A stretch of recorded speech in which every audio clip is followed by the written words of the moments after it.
Hey, good evening or good morning, wherever you are. This is the two old bucks, and this is old bucks Dell, and This is old Bucks Dave. old bucks Dave. Old We're Bucks Dave. we're plural We're today. double plural. Oh well. I should read what I write here instead of trying to ad lib the intro. You're starting to be like me. Yeah. So, Dave, I wanted to tell you my story about the Water Pic. Did you? Tell me about your water pick. I've been curious. Are you a believer in Water Pics? You ever? I had one. I used to have one, but they, made my gums bloody all the time. I guess I was using it wrong. I was going to say there is a high pressure job there that they warn you against using the full throttle, but this was a long time ago. They've probably perfected them since then. And the reason I mention that is because I found that my teeth apparently are moving, and they're moving further apart, and so that could be. Give me a big smile. Show me. That could be an old age thing. Yeah. I don't know. They tend to be moving around in there, and so lots of stuff wanted to get in there, and then when you dig around with your little picks and your cotton and your what's that stuff? I forget the name of those stuff. The thread. Well. Oh, floss. Yeah, floss. Geez. Mm-hmm. So you're digging around in there. You're trying to get this. Let's not get too graphic here. All right. Yeah. Well, all I know is you're poking around. Fortunately, we're audio. We're not video. Next thing you're holding one of your crowns in your hand. Oh. Because it doesn't take much to pop them off after a couple of years if you get something underneath it. So I said, oh boy. So that usually, I don't know about the rest of the world, but teeth problems usually occur in the third part of the three series of unfortunate events. You follow what I mean? No. Okay. Three series. You have three unfortunate events. First, something happens, like you have a plumbing problem, and then you have a flat tire, and then your teeth fall out. And then just by the time you work this all out, you end up with a tooth problem. You lose a cap, or you crack a tooth, or you do something. It seems like it always comes like that. It's always the last event, and when you have a series of issues that are troubling you. But be that as it may, I did manage to do that. I managed to finally knock another cap off, another crown off, and then you go in and you see the dentist, and people are now probably rolling back their eyes now, and this is where they get you right by the old credit card, because to put that thing back together, it's not cheap anymore. It is not cheap. So I decided I would try a Water Pic, and it actually worked. I put your cap back on? No, I had to pay a couple $100 to get that put back on, but I said I got to figure out a way to stop knocking them off. Oh, okay. You know what I mean? All the digging around. Quit that flossing and digging stuff. Yeah. To get that heavy duty debris out between the teeth. So I said, I'm going to try a Water Pic. So, all right. So I goes and scopes one out, and gets a middle of the road job, and so I start working that thing, and sure enough, it seems to do the job. And you the other day, or many days, I said, holy smokes, this thing is working. I'm thinking, where did all that stuff come from? I don't know if this segment's going to make it on the air. My stomach's turning already here. If I gathered all that debris, I could make another hamburger. Oh, geez. So stop. I think once I keep doing that, using it religiously, that I will manage to keep my teeth nice and clean, and all the gaps will be free of the debris. And next thing you know, I have a plumbing problem. Jeez. So that's my story about the Water Pic. I recommend one if you got that issue, if you got gaps. And guess where it's made, by the way? You're not going to believe this. Guess. China. No wonder we're we can't live without these guys. I don't know. We need them. We should really treat them kindly and gently. They'll cut off their supply chain, and we'll run out a lot of stuff. So anyhow, that's my Water Pic story. And for all our listeners, I would tell you that because this is a real life and real coffee discussions. This is the kind of stuff we talk about. I liked your card trick better. And Dave always rolls his eyes and say, anyhow, you've humored me for 60 years. You'll carry on for a few more years. I hope so. I hope so. Well, listen, I've got a rant. I've got another rant here. I did a rant last time about emails and junk, and this is my Reddit rant. Okay. What is a Reddit? You know Reddit. Reddit, Reddit. It's like some kind of social network thing on the internet. I haven't used it. And you're on it? I am on it. Actually, I signed the $2 up for it, thinking maybe we get some traffic. Well, that doesn't work because they really don't want you to advertise anything on there. So, but they have what they call subreddits, all right? And they're basically topics, all right? If you could think like a chat room around a certain topic. So people post. So I signed up for half a dozen of these. One on, bicycling, and one on hiking, and one on old people. I don't know. Anyway, you're a glutton for punishment. You are. I'm telling you what's the truth. Well, you get them in your email, and you can look at the titles and decide if you even want to open them or not. But anyway, once in a while I do open them, and I want to make a comment. And when I do send a message in, I get a reply from Reddit that says, not posting the comment. You don't have enough comments or points or whatever it is to comment. So I didn't understand this. I sent him a note. I said, well, how do I qualify to comment? And they said, well, you have to post comments on other subreddits. I'm thinking, is this like Catch-22 or what? I don't know. Maybe somebody out there can explain this to me, but it seems like you have to have 10 comments to be able to comment. All right. And if you never, I don't know. You want my recommendations? Get off of Reddit. Right? Unplug that thing. Jeez, oh man. I think so. It doesn't make any sense to me. Crazy old men worrying about stuff like that. I know. I wouldn't. I don't have any. The only one I comment to it is you, and that's over coffee. And fortunately, no one else can hear us. Yeah. Well, listen, on a more positive note. I just finished a book that I'd like to recommend, okay? Okay. And this is actually a short story collection. And it's by Jack Wang, W-A-N-G. I think I've mentioned him once before, way back when. The collection is called We Two Alone. That's two T-W-O, like $2. We Two Alone. And it's the underlying theme in all these stories is being an immigrant in a foreign culture. Okay. Now the stories take place in different countries at different times. Some, 100 years ago, World War II era, present day, and everywhere in between.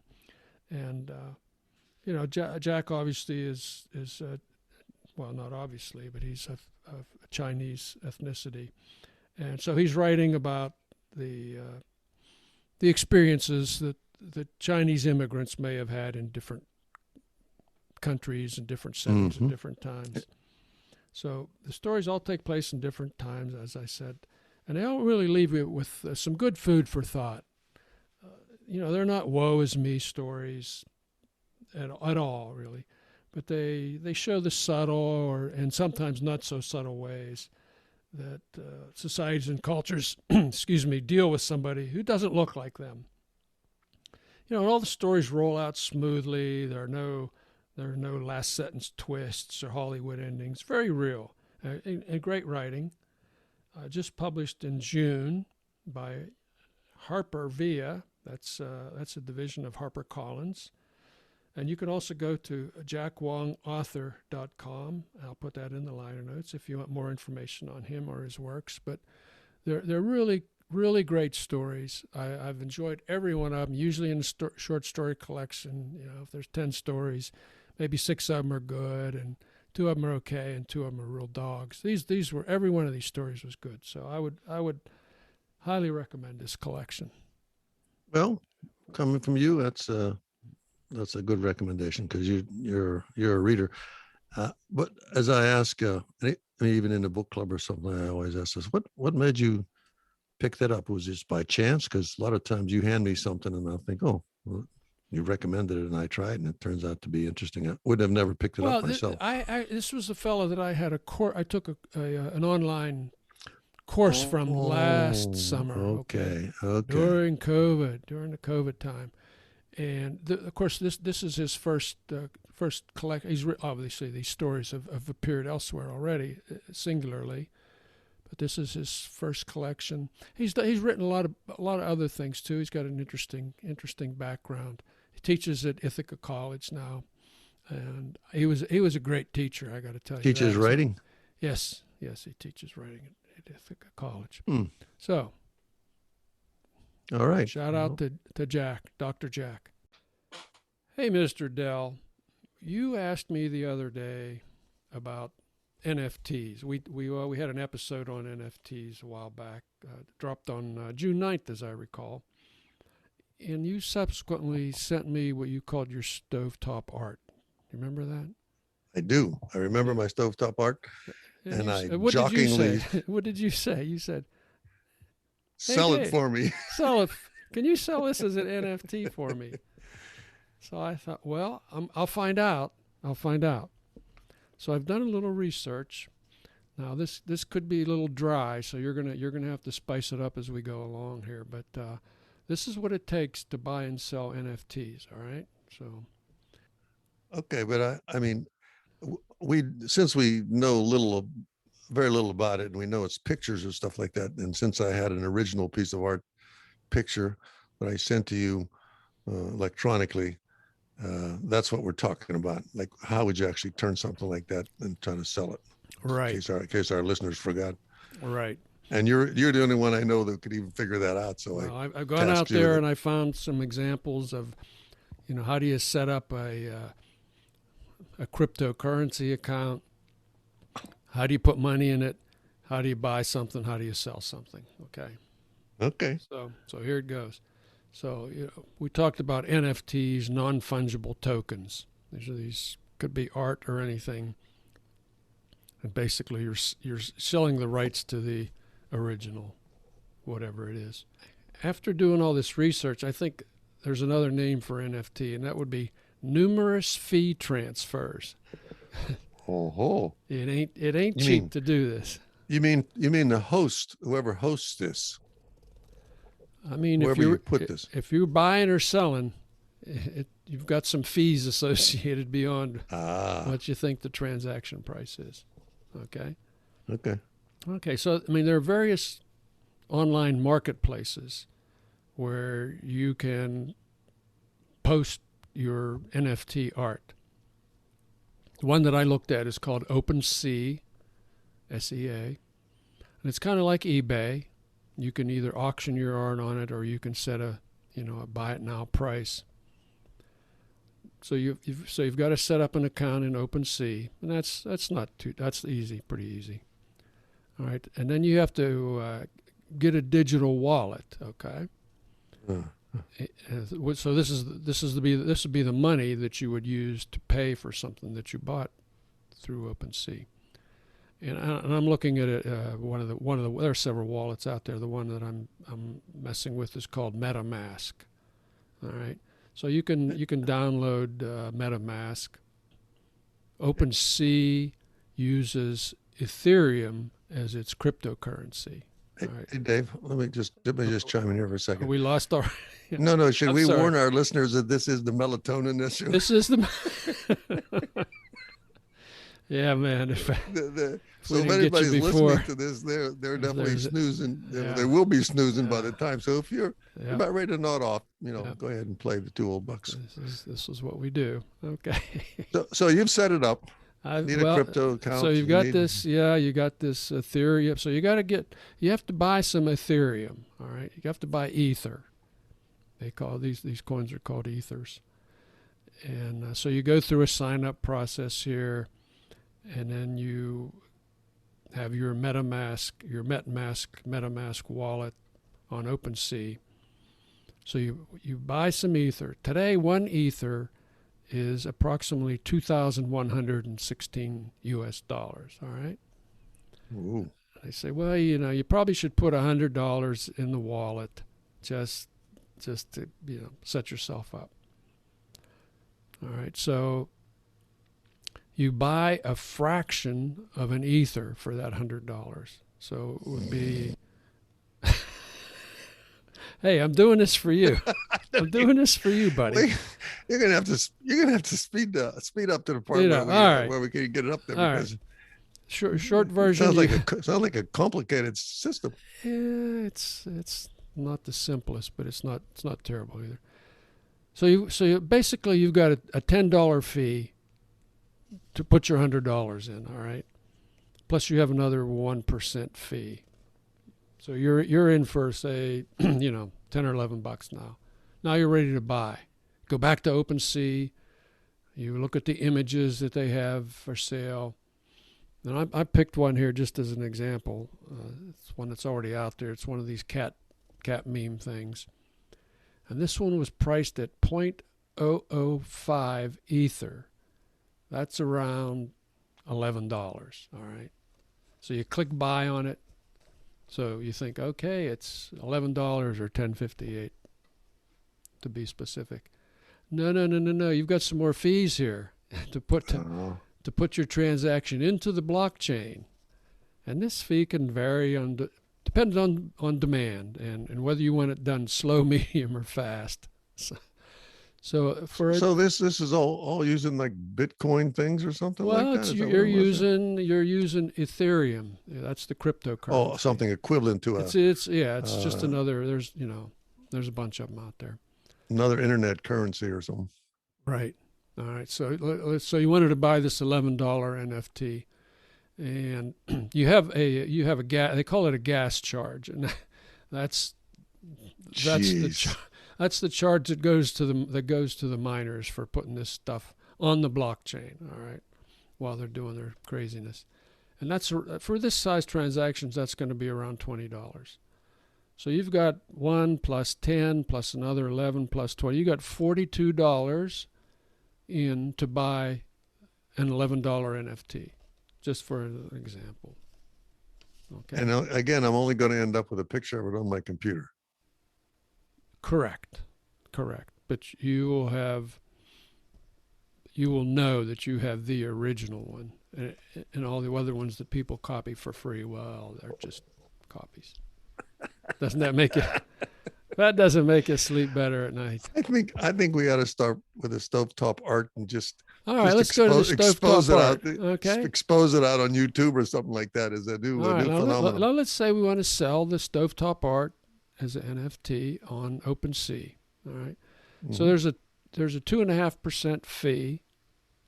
All right. Now let's say we're going to sell this for 0.5 Ether. All right. That's $1,000. All right. That's definitely worth $1,000, I'd say. All right. So you've got a $25 fee. Now you've got a $75 gas fee. That's the miners again. You got to pay the miners. So now you've got $100 in fee. So you got about 10% fee to sell your NFT. So that's if I sold it for $20, I'd be losing money. Oh yeah, exactly. Our listeners have to remember that you're talking to a man who wanted to buy a model submarine and ordered a scale 1:700 and got a 3-inch submarine. Oh boy. So it sounds to me like it's not going to be too practical for my stovetop art to be flogged out there. But we might have to think small here. I don't know. But anyway, I'll post some links to this stuff. But it's, it's possible. But actually, I think everybody can do stovetop art at home. I mean, we gave them the method to do it if they listen to the last episode, and they can. They can go ahead and sell it. We won't take credit for it. All right. We'll know because it'll be on ABC News or something soon, and we'll know we were the first ones to think of it. So, Anyway. So much for NFTs. So much for NFTs. To our poor listener in Canada who just nodded off. So what else? What have you been doing? What's happening? Well, I mean, I got some podcast news for you here.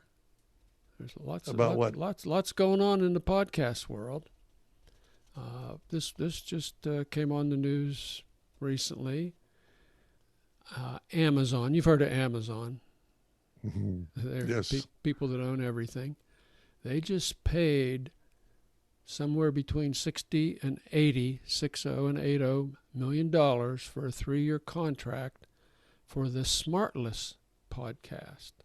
Okay, now Smartless is a podcast very similar to Two Old Bucks, as it turns out, except it takes 3 of them to do it. We do it with 2 people. So it's basically like you and me, only they just got $80 million for their style. Except they're younger. They're not as wise. They're not as smart as we are. But they are Hollywood celebrities. I forget their guys' the name, but you'd probably recognize 1 or 2 of them. They've been in movies and TV, blah blah blah. And you and I are only famous around Rocky's rib joint. Yeah, we're basically celebrities at Rocky's and in our minds. That's about it. There you go. Now listen to this. Their guests have included Vice President Kamala Harris, Jennifer Aniston, George Clooney, and more. Contrast that with our guests. Well, we've had Old Buck Gene, Dr. Vito, and my grandson. So, well, I mean, we have turned down some people that asked. I mean, I wasn't going to let Stephen King on. We weren't. We've had to be tough with a couple people. Yeah, a couple people wanted to. They begged and got kind of sloppy watching them beg. Yeah. So. But anyway, I'd say stick by the phone. Amazon might be calling any time now, or not. We haven't even heard from. Have you heard from real leafily? What was that? Real feelery? What are you? You forgot? You're drinking coffee, right? Not this time of night. You mean the reliefery? Reliefery, yeah. Did you hear from those guys, perhaps? I have not heard from the reliefery yet. I'm hoping to hear from the reliefery, but that's. I looked at that website, by the way. It's a pretty nice website. What do you think? They had quite a bit of stuff. I mean, quite a bit of stuff. You swear by it, and if they write in and get their 10%, mention your name, they will. They can tell them that they heard it on, recommended on 2 Old Bucks. There it is. So, yeah. I got one last piece of podcast news here, and this is actually just this is food for thought. This is from another podcast called No Stupid Questions. Is the Angela Duckworth and I know her. Stephen Dubner. Okay, those are the 2 that it's pretty good. Actually, it's one of my favorite podcasts. What would your perfect day consist of? All right, just think about it. You don't have to answer, or you could answer. Maybe I'll try to wheedle this out of you. And then number 2, how can you make each day be some of that perfect day? Oh man, isn't that nice? We can challenge both our listeners on that one. I mean, what would your perfect day be? Yeah. First thing I thought about was what I would eat for breakfast. What about you? What's your perfect day? Well, first of all, my perfect day would be to get up and not have any sense of falling over. Okay. My eyes would focus quicker. I'd be able to see the clock on the wall a couple seconds sooner than I do now, and that I prefer bacon. Yeah, I would like bacon for breakfast, something like that. Yeah. Everything goes better with bacon. Yeah. Get the wife off to work and then take a ride on the bike, a little spin, or maybe hit the pool and have a cigar before she comes home and pretend I didn't do anything all day long. Well, it's like every one of your days is perfect then. It's like I snuck in a good day without letting anybody know about it. Nobody knew. I would add something else to that. I would say my perfect day would start the previous night. Okay, it starts at night. And I would get 8 hours of uninterrupted sleep. Where nothing cramped up. I didn't have to trudge off to the bathroom. 4 times or something. That's a good idea. Wouldn't that be that'd be the start of a good perfect start day. to a day. Yeah, sure. as opposed midnight pretty much I say, if you start at midnight, at least sleep all the way through the morning and then get up. And I don't know if we're going to get too many. I guess at our age, a perfect day is just a day that we're able to move around and we're awake. Still vertical, buddy. Still vertical. Yeah, still vertical, and just do what we feel like we can do and take our nap when we need to. Yeah. But I thought that was just real good food for thought. What would your perfect day be? And how could you make every day as close as possible to that perfect day, basically? Hey, you better invite everybody to send their thoughts to BUCKSTWOOLD, right? Yeah. That's BUCKSTWOOLD@gmail.com. We'd like to hear what everybody else has. Everybody can comment on that one. So send in your perfect day, folks. Yeah, we don't use we'll make your a contest. email address to... We'll give away Ethereum from old Buck Dell's account. We'll send you a free picture of stovetop art. Send you there we go. We will email you complimentary a complimentary picture of stovetop art, and believe me, it's worth it. It's definitely worth it. Anyway, so anyhow, interesting stuff. What else do we have here? You had a bunch of thoughts. You ran by me. You were talking about books. You had a bunch of stuff you were on your I had a bunch of stuff when we here. weren't talking on the radio. So what else are you thinking about that we can talk about today?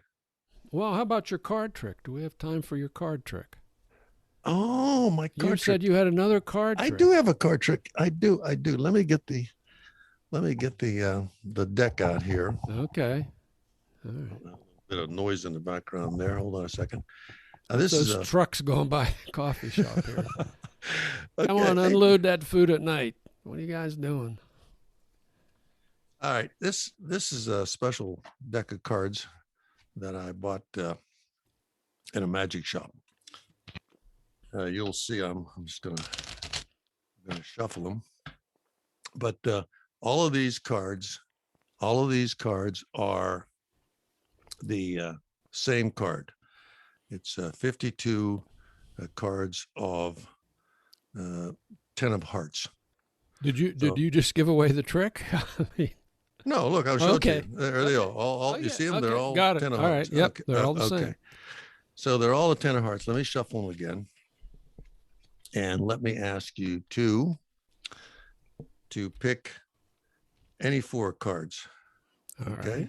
I want this one. All right. This one. This one. All right. And 4 cards. There we go. So what do we assume they are? I'm going to go out on a limb here.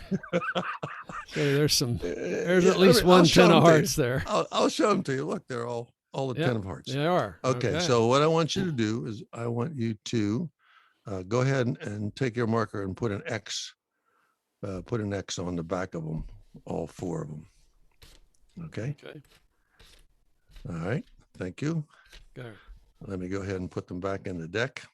It's tough audio-wise, you know. Yeah, well, but you got to picture this. I got them back. Well, we have a creative audience. I know that. Yeah. I shuffled them up again. All right. And what I want you to do is I fan them out face down. I want you to pick out the 4 cards with an X on it. Okay. Is that difficult?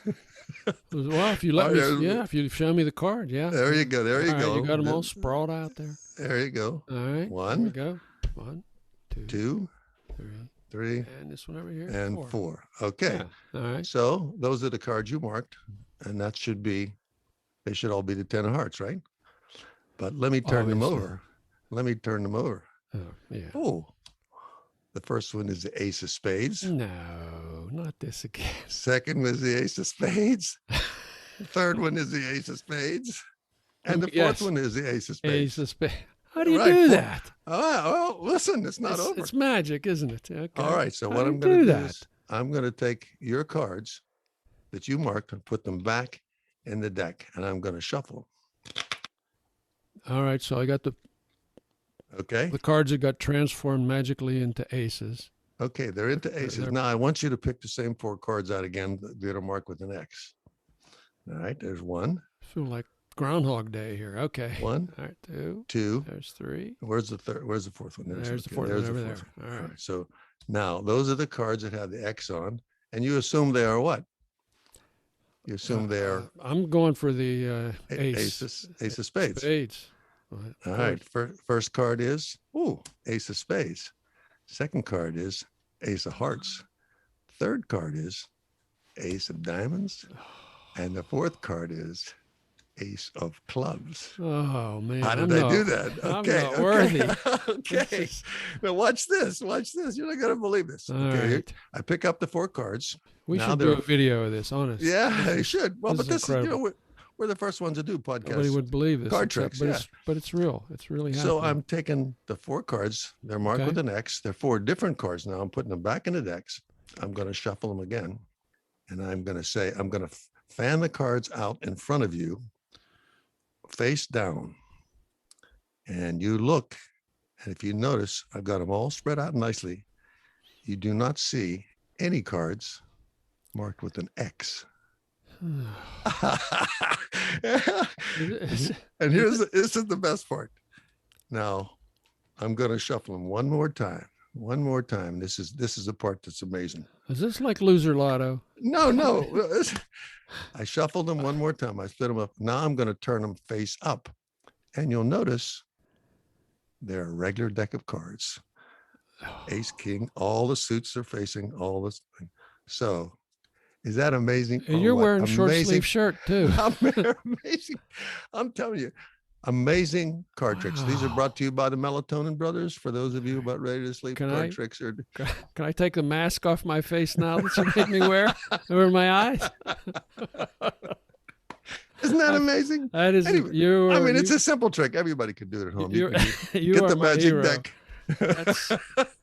I'll tell you what. That's tougher than an. I'll bet we probably didn't fool old Buck Bob in Georgia. I'm sure he caught on how we did that. So anyhow, that's my card trick. I might have another one next week, even more simple. Thanks for the warning. Geez. Anyway, hey, I think we're used up here, man. So I'm going to say, I think it is time to go. So I'm going to say, this is old Buck Dave. Oh, and this is part of the Melatonin Brothers and old Buck Dale. All right. So adios, everybody out there. Adios. Take care. Bye.